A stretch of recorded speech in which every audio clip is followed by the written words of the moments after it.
there was a short section of trail I just went on that had a bunch of sharp turns and kind of hills and that, and it handled it very well.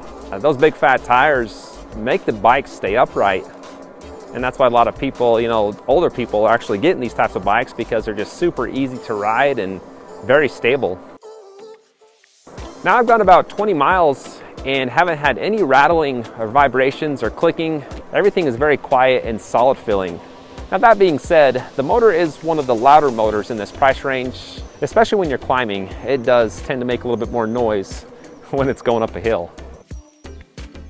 Now as far as the geometry of the bike, the only thing I don't like is how far the seat is from the handlebars.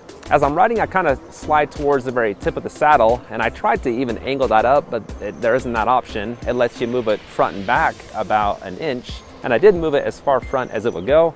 I just prefer bikes that have the saddle a little bit closer to the handlebars. I'm 5'11" and feel like it's a good size for my frame, and it's designed to fit a rider 5'3" up to 6'4". I always like to find a hill to see how the bike handles when it approaches 30 miles per hour. I did get this up to 30 miles per hour just briefly. The hill had a sharp turn at the very bottom of it, so I had to slow down, but it handled that speed very well. And that seems to be the case with a lot of these fat tire bikes. I mean, you can hit 30, 40 miles an hour sometimes. I haven't got 40 yet. I haven't found a steep enough hill for that, but I've got close, and they can really deal with that higher speed. I mentioned in past videos that it's the little things that make a bike stand apart. So I want to give you guys an idea of how everything feels on the handlebars, since that's the stuff that you're touching and feeling. I've seen these exact same grips on like, 7, 8 other brands in the same price range, and they're pretty comfortable.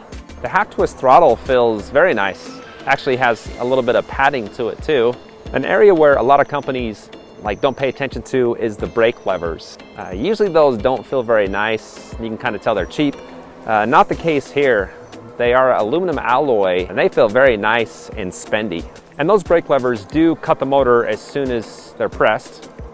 Nice safety feature there. And then there's a 7-speed Shimano shifter, and that shifts nice and quick.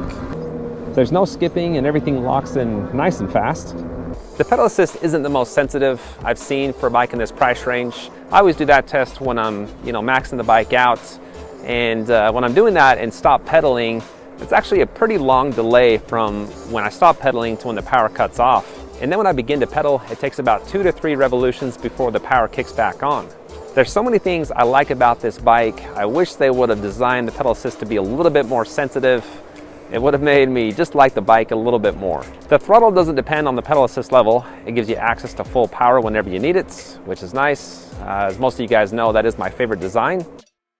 Now this is the type of bike that pretty much does 100% of the work for you. Once I hit about 12, 13 miles per hour, even on the highest gear, I really can't pedal fast enough to feel any type of resistance. And that is on the highest pedal assist level. Obviously, if you turn that to a lower pedal assist level, that wouldn't be the case, but on pedal assist 5, it basically does all the work for you.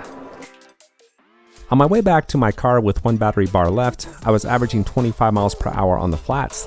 The bike didn't seem to lose any power from a full battery to almost an empty battery, which is pretty impressive. Most bikes, when the last bar hits, drops in power and speed by about 5 to 7 miles per hour.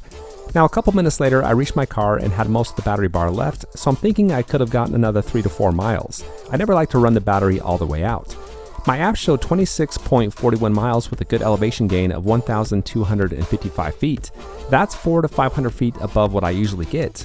Now 26.5 miles is quite a bit less than the rating of 60, which I was expecting. I usually get about half of what they say the bike is rated for, but that range is really good for how much elevation I had, one of the top in this price range. It's hard to get over 25 miles with over 1,000 feet in elevation gain.